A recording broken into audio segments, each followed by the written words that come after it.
conseils, opportunités, encadrement. Le projet, ça s'appelle Les Chants des Hommes. Ça vient d'un poème de Nazım Hikmet, qui est un poète turc. L'association s'appelle Infléchir. C'est une association de Paris 4 dont le but principal en fait est de donner des cours de français à des migrants. Et voilà, c'est un projet qui est arrivé à Infléchir au mois de novembre à peu près, novembre 2016, et qui a grandi jusqu'à maintenant. L'idée était simplement de prendre des photos ensemble. C'était un atelier d'expression collective.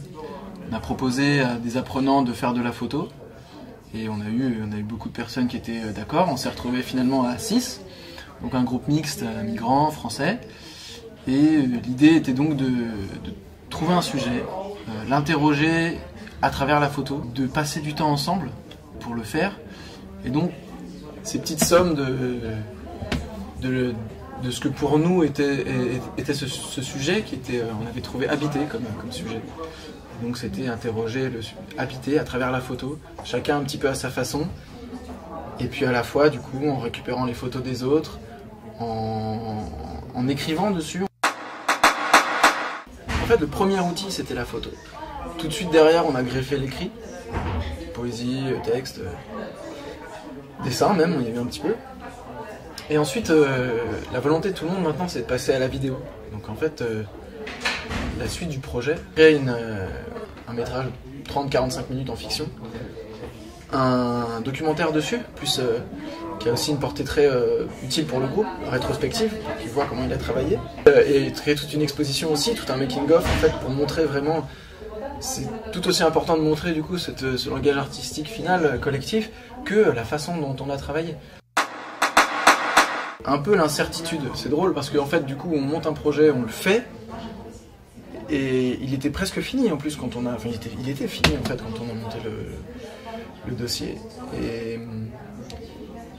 et à la fois tout ce qu'on nous demandait à faire à l'intérieur, ça nous a poussé un peu dans nos retranchements, ce qui fait que c'était assez étrange de dire yes on a réussi quelque chose, on est content, et de se dire à la fois qu'il y a tout un tas de trucs auxquels on n'a pas pensé, auxquels on a du mal à répondre, on comprend pas bien.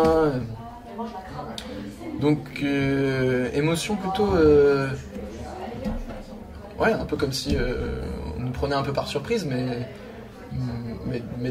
positivement quoi, pour un peu mieux repenser, etc. Et finalement c'est un peu ce qui s'est passé devant le jury, que ça continue aussi à dire est-ce que vous avez pensé à ça après? Est-ce que vous avez pensé à ça?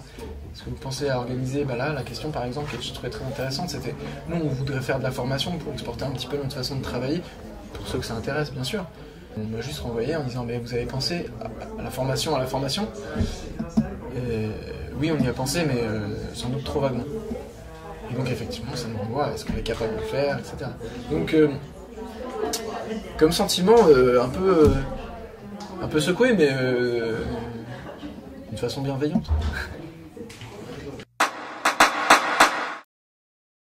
J'allais dire grisant, c'est pas grisant, c'est une espèce de satisfaction de se dire que finalement, ouais, ce qu'on a fait, il y a une espèce d'aval quelque part qui est donné, qui dit ouais, c'est bien, et en plus, faut le continuer, et en plus, faut le pousser, en plus, faut le faire, faut y arriver, faut aller à bout.